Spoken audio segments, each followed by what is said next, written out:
They say the moment you feel something's wrong usually comes long before you can prove it. Long before the receipts, the confrontation, the fallout. Long before it becomes a story you never wanted to tell. For me, that moment hit on a quiet Wednesday afternoon. Nothing dramatic. No lipstick on a collar, no hushed phone calls or anonymous tips. Just an errand, simple, mundane. I was heading out for a run and realized I'd left my earbuds in the back seat of Maya's SUV. Her car was parked in the driveway, freshly washed, as it usually was when she wanted to look put together for clients. She'd just come home, actually, claimed she'd been at the gym and then grabbed a late lunch with one of her junior consultants. She was upstairs, shower running, when I stepped into the garage and opened her trunk. Her gym bag was still there, unzipped. At first, I wasn't looking for anything. I just needed my earbuds. But when I moved a towel out of the way, a sleek black hotel key card slid out and hit the floor, followed by a crumpled spa receipt tucked inside a side compartment. I picked both up slowly, already feeling that quiet burn in the back of my throat that only happens when your body knows something your mind is refusing to accept. The card wasn't from a Hilton or a chain I recognized. It was one of those unbranded ones. Matte black, magnetic stripe, no logo. Boutique place. Discreet. I flipped it over. No room number. No name. Just the faintest crease, like it had been swiped more than a few times. The receipt? A spa downtown I'd never been to. Champagne for two. Amber plus suede aromatherapy. 90-minute deep tissue massage for a couple. Signed with a name that looked like hers but was scribbled quickly, as if she didn't want to linger. I stood there for a while, long enough for the heat from the garage to start getting to me. I told myself everything I could. That maybe the receipt was a leftover from some team event. That maybe the keycard was accidentally handed to her during a work trip. That there had to be some explanation. But the longer I stared at it, the more I realized how little sense it made. I didn't say anything that day. I put the card and receipt back where I found them, zipped the bag, grabbed my earbuds, and walked out like nothing had happened. I needed time to think, to breathe, to remember who we were. Maya and I had been married 12 years. We met at UT Austin when I was in grad school and she was wrapping up her undergrad marketing internship. She was magnetic back then. Ambitious, sharp-tongued, and maybe a little too charming for her own good. But I didn't care. I loved how fiercely she moved through the world. Over time, we built a life together. 2 daughters, a home just outside Austin. Careers that pulled us in opposite directions but always seemed to circle back to each other. Or so I thought. She worked in branding, executive strategy for a fast-growing creative agency. I ran a design studio downtown. We used to laugh about how we could never agree on a couch but somehow agreed on almost everything else. At least we used to. Lately, though, it felt like we were orbiting different planets. Still, when that Friday came around, I didn't go into it expecting anything. Maya's firm was throwing a rooftop party to celebrate some major client win. A full rebrand for a healthcare tech company. Open bar. DJ. Chic lighting and uncomfortable canapes. I'd been to enough of these events to know the drill. Make small talk, be charming but not clingy, and try not to look too much like someone's husband tagging along. Maya looked breathtaking. There's no other word for it. Black silk dress. Heels that made her almost eye level with me. Hair pinned up like she was headed to a gala, not a work party. When I complimented her, she smiled, but it was distant. More thanks than, I know you mean it. We arrived late, her idea. Fashionably, she said. By then, the rooftop was buzzing. Music, laughter, groups forming and reforming around cocktail tables. Maya made her rounds like a politician, touching arms, tilting her head, laughing too easily. She introduced me to people with vague titles, creative lead, client success strategist, operations partner, but never lingered too long in one spot. At one point, while she was off getting us drinks, her phone buzzed on the table between shrimp skewers and a coaster with a lipstick mark I knew wasn't mine. I glanced, not proud of it. The message preview was cut off, just a first name, T. When she returned, I asked, lightly, client. She didn't miss a beat. Yeah, Travis. One of the real estate guys we're pitching. He's a little needy. I nodded, letting it go. But something shifted in her posture. Subtle. Guarded. She took a sip from her glass and changed the subject. Later, during the CEO's speech, I caught myself zoning out. Maya was beside me, clapping, smiling, the picture of support. Then she leaned over and whispered, "You've been off lately. Everything okay?" I almost laughed. "Me?" I shrugged. "Work stuff. You know how it is." She raised an eyebrow like she didn't buy it. "You're not gonna pull one of your jealousy things again, are you?" That one stung. "Jealousy things?" "Ethan," she said in that careful, patient voice she used when she wanted to win an argument without having one. "You get weird every time I'm late or if I don't text you back right away. It's exhausting." I didn't respond. Not there. Not with her coworkers just feet away. Not with a glass in her hand and the city skyline behind her like some curated alibi. I just nodded, and she smiled again, all sweetness and innocence, then turned back to the speech like the conversation hadn't happened. I remember the way she held her glass the rest of the night, effortlessly, like she was in control of the room, of me, of the story she was telling. And I remember feeling smaller than I had in years. When we got home, she went straight to bed, claimed she had a migraine. I stayed up. I walked into the kitchen, stared at our calendar on the fridge, color-coded and crowded with appointments, client dinners, kid events, and started noticing things I hadn't before. Meetings without details, overlapping time blocks, new initials I didn't recognize. I opened a drawer, found perfume I hadn't smelled on her before. Richer, muskier, not the citrusy scent she wore when we were first dating. I didn't know what I was looking for, but I knew something had changed. Something real. Something irreversible. The first signal had come, and she'd already deflected it like a seasoned magician. But I wasn't clapping anymore. Suspicion doesn't come all at once. Trickles in. A late reply here. A glance away there. A missed detail you normally wouldn't think twice about. But then those little things start stacking. And before you know it, you're trying to build a timeline with your own memory, asking yourself if you're crazy, or if you're finally seeing things as they really are. That Monday, Maya was working late. She'd said it in passing, while pouring coffee like it was just another busy week at the agency. But something about her tone stuck with me. Too rehearsed, too careful. So I watched the clock. Dinner came and went. I texted her around 7:15 to ask if she needed anything from home. No answer. At 8:10 I called straight to voicemail. Not even a ring. I tried again at 8:32. Same result. No response until 9:46. "Sorry babe, client meeting ran long. You know how it goes. I'll be home soon, 2 hearts." I stared at the message like it was written in a language I used to speak but didn't trust anymore. That night I checked the Find My iPhone app. The location sharing icon next to her name was gray, disabled. It had been active a few weeks ago. I remembered, because she'd used it to ping her iPad when we thought Zoe had lost it at the dentist. I didn't say anything the next morning. But when she left, I checked her drawer in the bathroom. Tucked behind her hairdryer box were 3 small perfume bottles, none of which I recognized. Pricey stuff, the kind that comes in opaque glass and doesn't advertise itself. One was nearly empty. Next to them, a folded receipt from a boutique in Westlake. Lingerie. $385. 00. Handwritten on the bottom.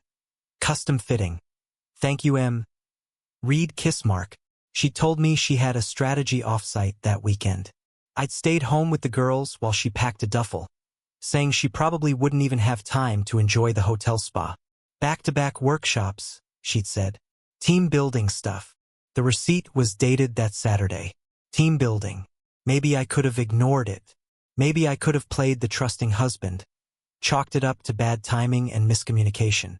But the thing is, once you start noticing, you can't unnotice. Like how she started leaving her phone face down, or how the trunk of her car always had a small overnight bag in it, even when she swore she was just meeting a client for lunch. Like how the girls started asking questions I didn't have answers for. Why does mom have so many meetings at night now? Why did she take all her jewelry to work? Did you know she put her makeup bag in the car again? It was like they could feel it too, even if they didn't know what it was.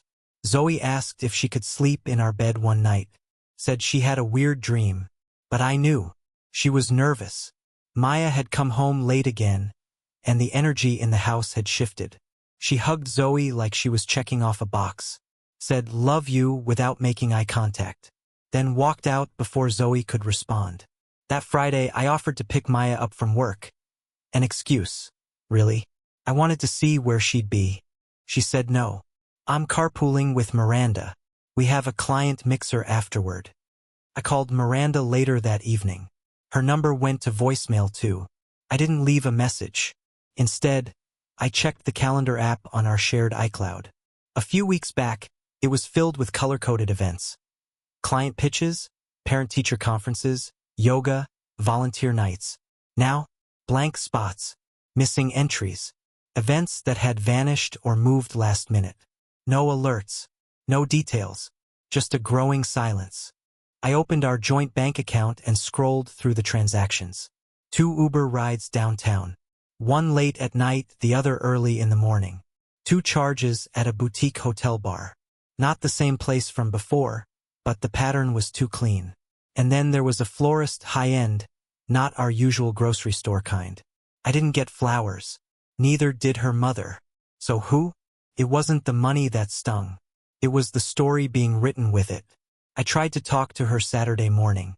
Waited until the girls went out with Ava for frozen yogurt. Can we talk? I asked, sitting across from her at the kitchen table. She didn't look up from her phone. About what? About us. That got her attention. Her eyes flicked to mine, cold, unreadable. What about us? I feel like, I don't know, like you've been somewhere else lately.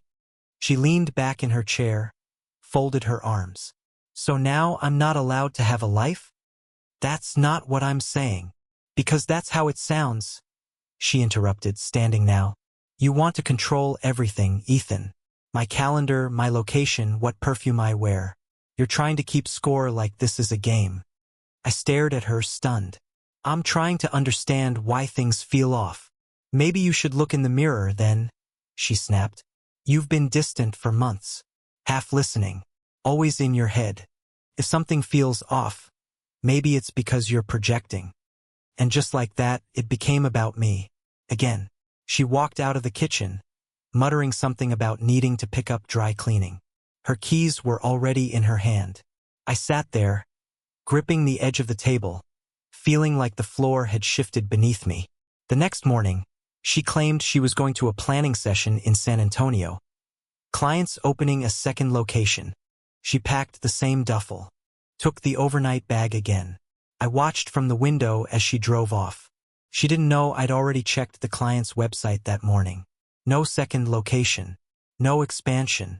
I started keeping notes. Dates, times, little lies that didn't line up. I wasn't trying to be a detective.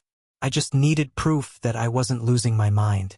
Even her assistant, Tara, who usually emailed our family calendar updates, stopped being consistent.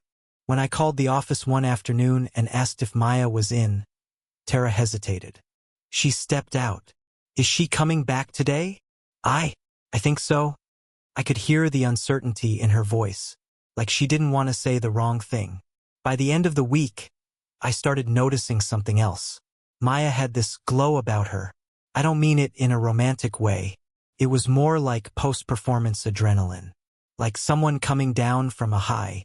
She'd come home flushed, distracted, eyes glassy. Not tired, used. Her hair always smelled like hotel conditioner. She'd shower, eat something small, and slip into bed without asking about the girls, without asking about me.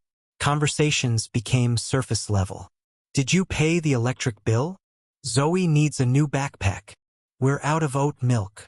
No more how was your day? Ethan? No more you won't believe what happened at work. No more us. I remember one night lying next to her, hearing her phone buzz softly against the nightstand. She picked it up, turned away from me, and typed something quickly. I closed my eyes, pretending to sleep.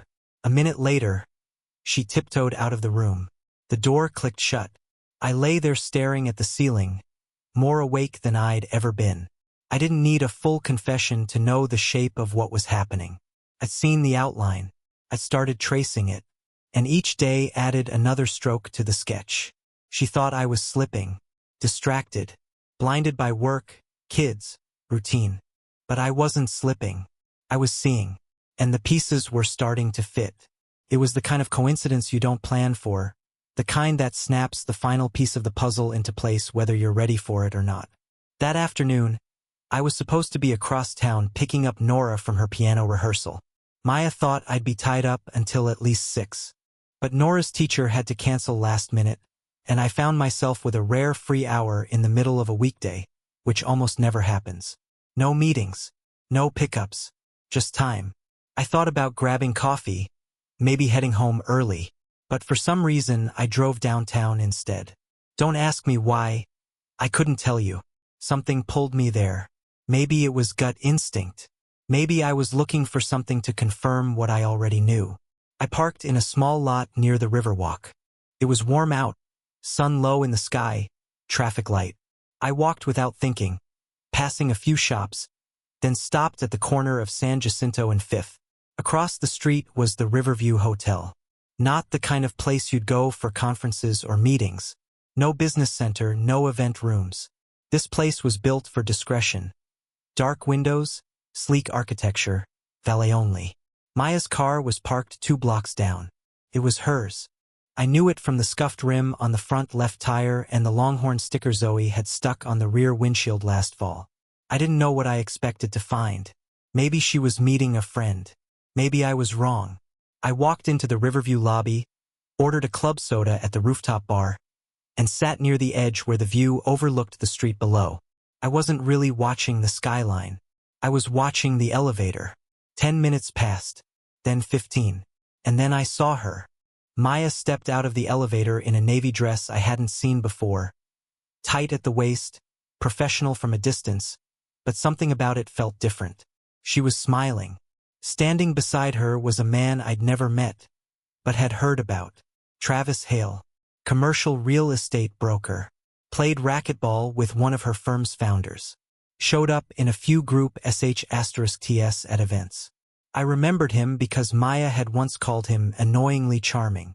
That had been months ago, tossed off in a conversation I barely remembered until now. They didn't hold hands. They didn't kiss. But they didn't need to. He touched her lower back as they walked. She turned toward him slightly as they reached the next elevator bay, the one leading to the suites. The look they shared wasn't casual. Wasn't professional. I watched them disappear behind the closing doors. I sat there for a long time. Long enough for the bartender to ask if I wanted another drink. I declined. When I stood to leave, I took a long last look at the elevator. Then I walked out through the lobby, past the front desk, and down the street. I didn't go home right away.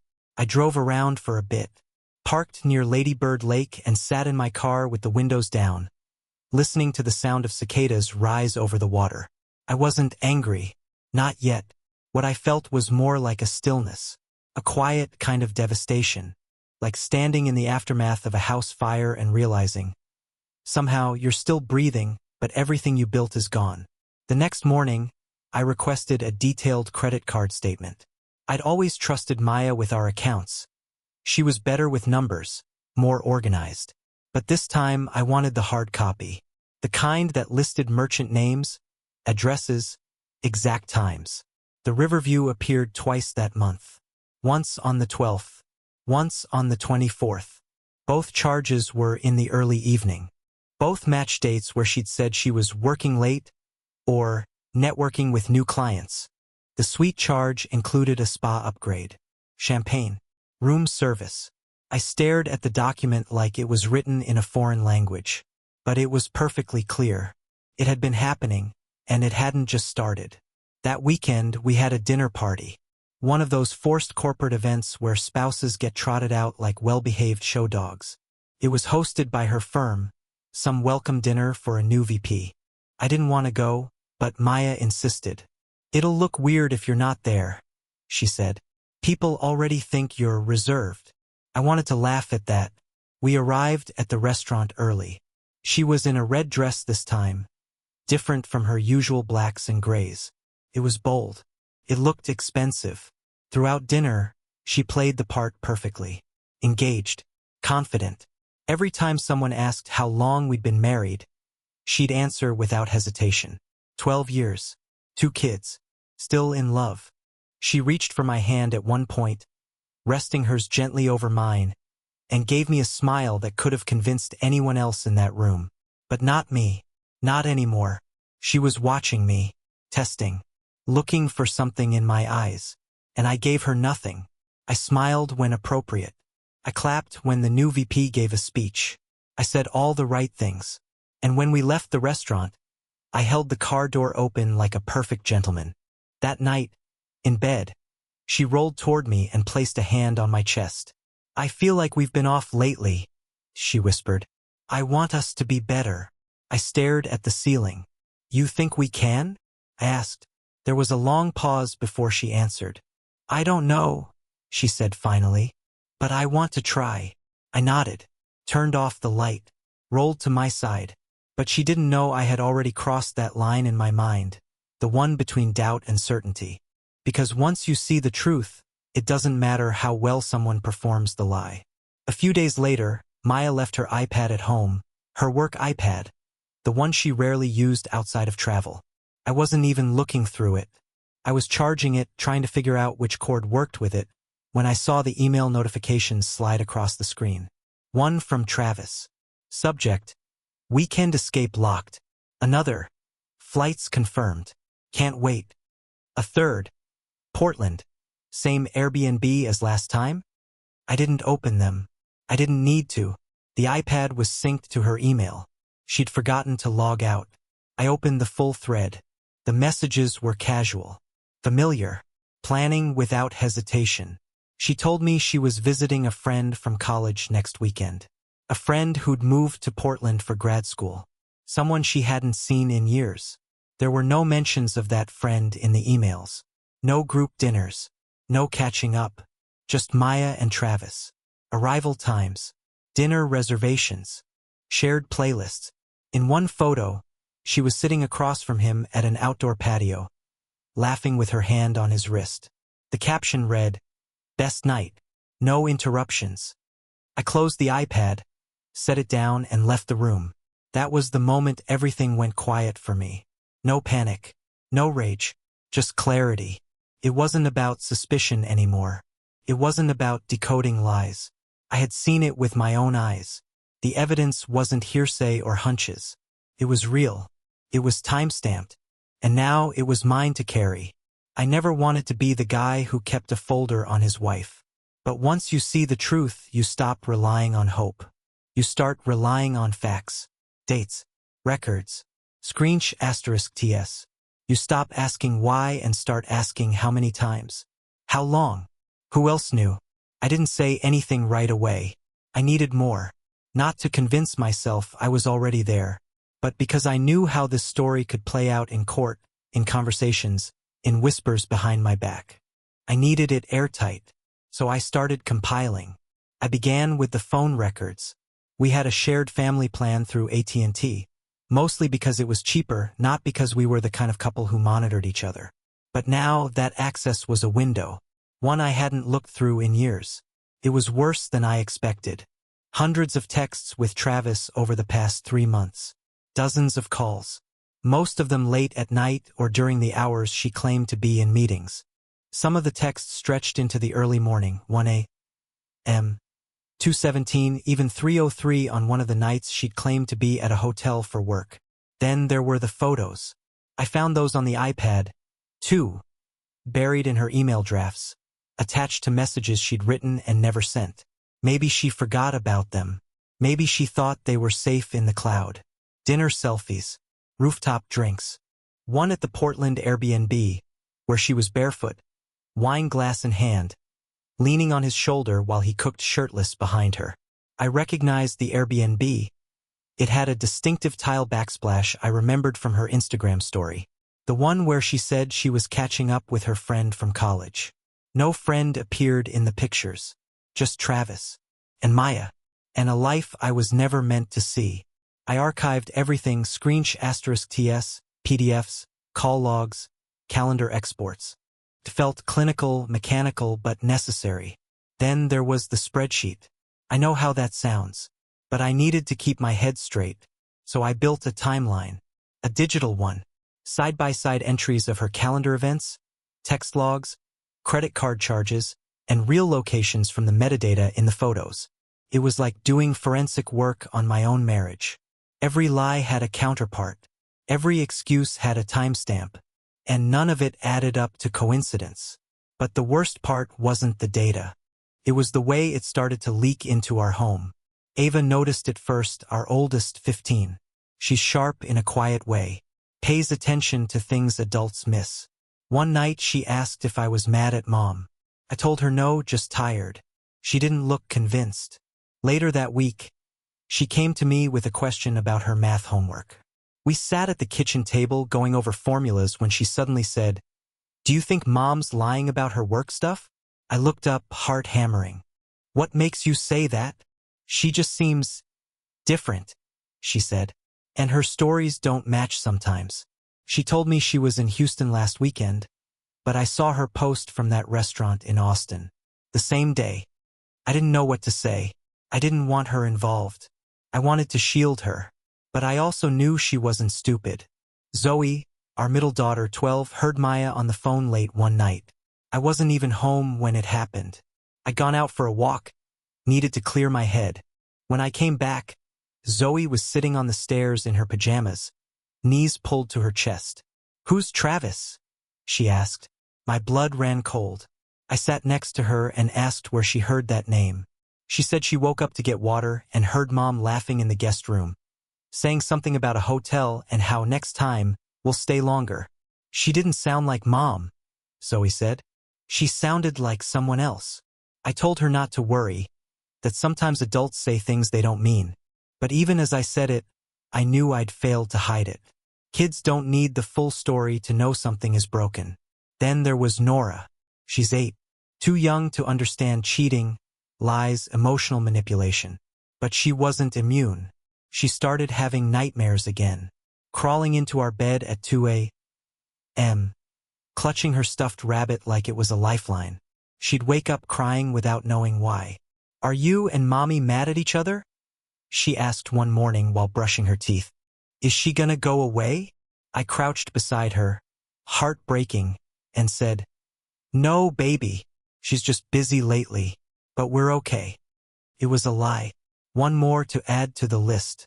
Eventually, I confided in my brother. He's a lawyer. Family law, ironically. When I showed him what I'd gathered, he didn't say anything at first, just scrolled through the files one by one. Then he closed the laptop and looked at me. "You're going to want to file first," he said. That's when it became real. He explained the steps: temporary injunctions, financial disclosures, custody arrangements. He told me the key was documentation, proof of misconduct, evidence of misused funds. That's when I found the transfers. Buried in our joint savings, an account we'd built for college, medical bills, home repairs, there were 2 large withdrawals, both labeled consulting expenses. Except we didn't have consulting expenses. When I traced them, I found they'd been funneled into an external account in Travis Hale's name. She had wired our money, to him. I sat there, staring at the screen like it was a bad dream. I double-checked the account numbers, the routing details. It was real. She wasn't just having an affair. She was funding it with our savings. I flagged the transfers with the bank. They froze the account within 24 hours. An investigator called to confirm the complaint, and within 3 days, the funds were pending reversal. My lawyer filed an emergency motion to restrict any further transactions. The judge approved it the same day. I didn't tell Maya right away. The next morning, she came into the kitchen holding her phone. "Did you touch the savings account?" she asked, voice tight. I looked up from my coffee. "Yeah. Why?" "There's a freeze on it." "I know." She blinked. "Why?" "Because you tried to move $25,000 to someone named Travis Hale," I said. "And the bank thought that was suspicious." Her face turned white. She opened her mouth, then closed it, like she was searching for the right excuse and coming up blank. "You went into my transactions?" she said finally. "Our transactions," I corrected.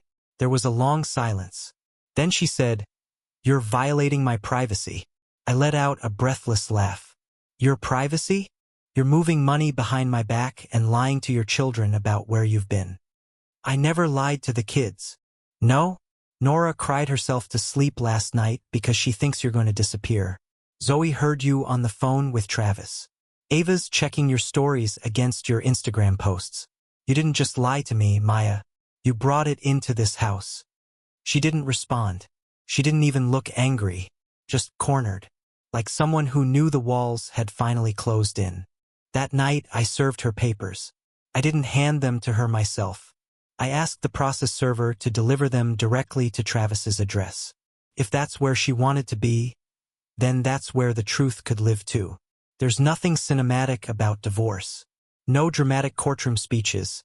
No slammed doors or rain-soaked confessions. Just paperwork, appointments, frozen expressions across sterile tables. It's death by 1,000 signatures. I filed the same week the bank froze our account. The emergency motion my brother helped me prepare, restricting Maya from accessing any joint assets without prior written approval, was approved within 72 hours.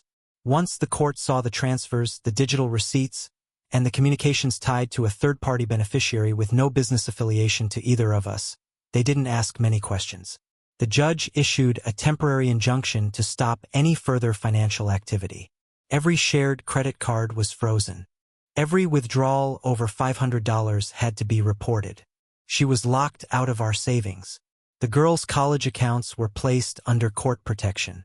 When Maya realized she couldn't access the money anymore, she didn't yell. She didn't cry. She didn't even come to me. She called the bank manager directly. I only knew because he called me afterward. "She was upset," he said, choosing his words carefully. "Accused us of overreach. Threatened to close the account." I told him she was free to open one under her name, but the joint funds stayed locked. It wasn't just about the money, it was about control. And for the first time, she didn't have any. That Friday, the papers were served. Not at our house. At Travis's. She'd been staying there off and on for nearly 2 weeks. Said it was for space, though we both knew what it really was. She left in the evenings with her duffel bag, always at a time that made it look like she was still heading to a late-night work event. But Zoe saw her once, standing outside in the driveway watching from her bedroom window. She didn't even wave, she told me. When the process server arrived at Travis's townhouse, he answered the door. She was inside. She didn't speak to me for 3 days after that. I think it was pride. Or shock. Maybe just the sudden realization that the ground she thought was solid had started to give. The divorce petition included infidelity, financial misconduct, and concealment of marital assets. We requested full temporary custody of the kids with limited visitation, structured, supervised, and reviewed monthly. My brother made it clear to the court that Maya's absence from the home, her unreported transfers, and her failure to disclose the Portland trip were more than enough to create cause. Her lawyer fired back with a request to mediate quietly. She wanted to protect the family reputation. She offered to sign a non-disclosure clause if I agreed not to disclose the affair. I declined. This wasn't about public perception. This was about truth. Things moved quickly after that. The court appointed a financial evaluator to assess our assets and verify activity over the last 12 months. When they pulled her work-related reimbursements and mileage logs, something stood out. Multiple expense reports submitted for off-site client meetings, all on weekends. Receipts for meals, Ubers, spa charges, even overnight lodging. Some were billed directly to her company. Others were run through a corporate card her supervisor had issued, a card she wasn't supposed to use for personal travel. When the evaluator contacted the agency for verification, they stalled. Claimed they were reviewing internal documentation. Within a week, it was clear what had happened. Her supervisor, Lauren, had been covering for her. They were close enough that I once assumed Lauren was the college friend she had claimed to visit in Portland. Turns out that was just a convenient placeholder name for wherever Travis happened to be. Lauren had signed off on at least 4 falsified expense reports. She'd logged Maya's time as client development and adjusted her GPS-tracked calendar entries manually. It was all buried under admin codes and cloud storage the average HR rep wouldn't question. But the evaluator flagged it immediately. Her agency launched a quiet audit. Nothing formal at first, but word travels fast when your expense reports are red-flagged for compliance violations. Maya didn't know I knew. Not until I came home from work one afternoon and found her pacing in the backyard. Phone pressed to her ear, one hand twisted in her hair. "They're reviewing everything," she said. "No, I don't think they'll fire me. Not if Lauren keeps her story." She turned and saw me standing at the patio door. We locked eyes. She ended the call without a word. Inside, the house was quiet. The kids were at my sister's for the weekend. She followed me into the kitchen.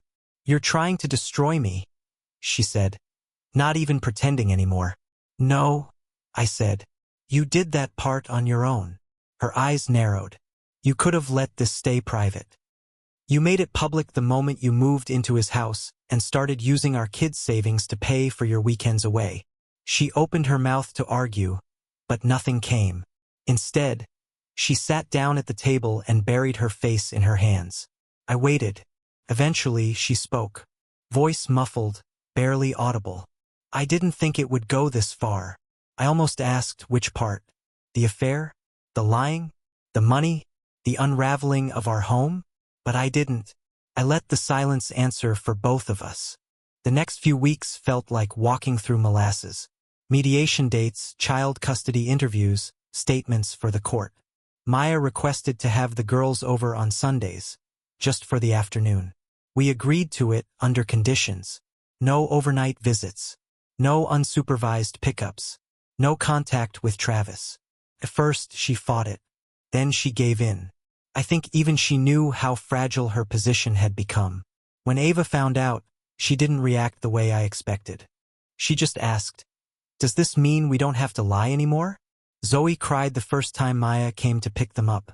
She didn't want to go. Said it felt weird. Like being around someone